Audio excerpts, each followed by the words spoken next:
Hello, everybody. Let's talk about searching for a job.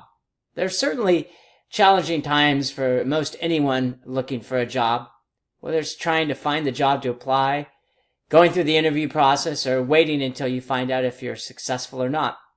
There are many poor-paying jobs available, yet there seems to be fewer and fewer good-paying jobs. Finding the good job requires considerable dedication and hard work, along with possessing the right talents and qualifications for the right job. Timing is also important.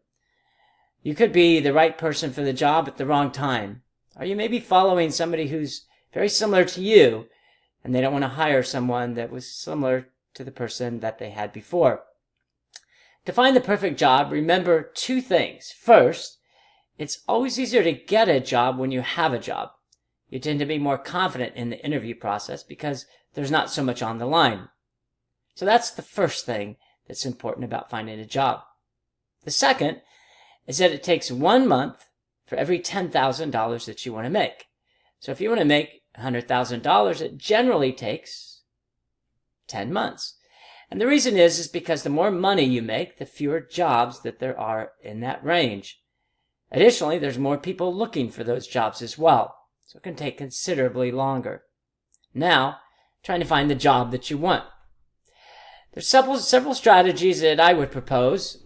And the first is to ensure that your resume and cover letter are related to the position that you're applying for, including the same language and phrases are included in the resume as a cover letter. You always have to be truthful, of course, because the first hint of untruthfulness will certainly exclude you from the process. But this is the number one mistake that people make. They take their resume and cover letter and they send it to every job that they're looking for. And of course, the problem is that job changes.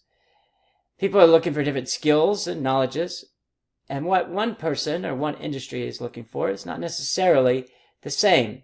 So you need to modify your resume and cover letter for every job that you apply. In general, you're going to change about 10 to 20% of your resume and cover letter. And make sure that you use similar buzzwords and phrases on your resume that they have in a job announcement. When they look to interview somebody, they're going to look at the job announcement and then find somebody whose resume speaks like that job announcement. So make sure that yours does as well. Second is to send out a great number of applications is often seen as the most preferable way to look for a job.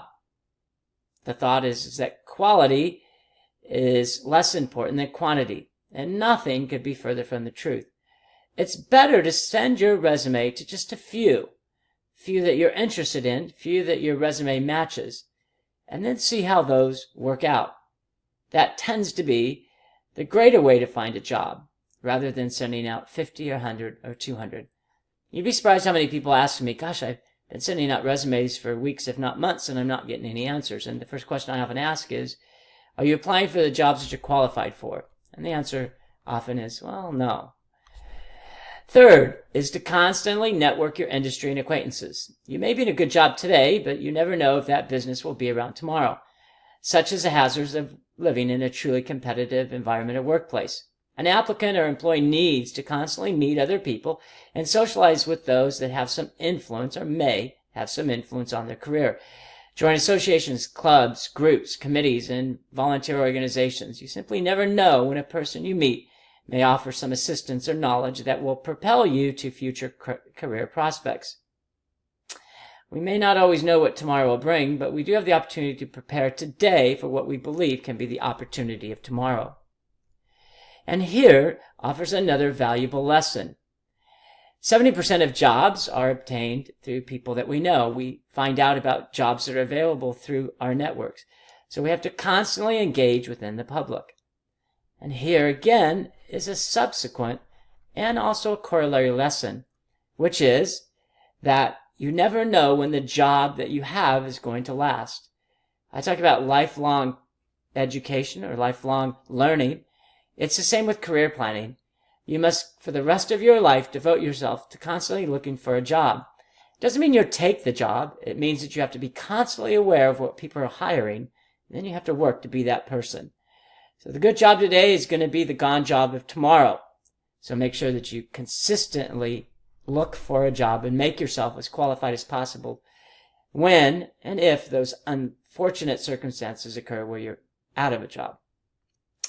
If you can have the right attitude and tenacity, you may not get the next job or the job thereafter, but you surely will get the job you want, and you'll get the job that you need at some point in your future. Your career dreams can come true, but you do need to do something about them. Dreams don't keep, as they say. Something must be done about them. You can't just hope for the future. You must work for the future that you want. I wish you all the best.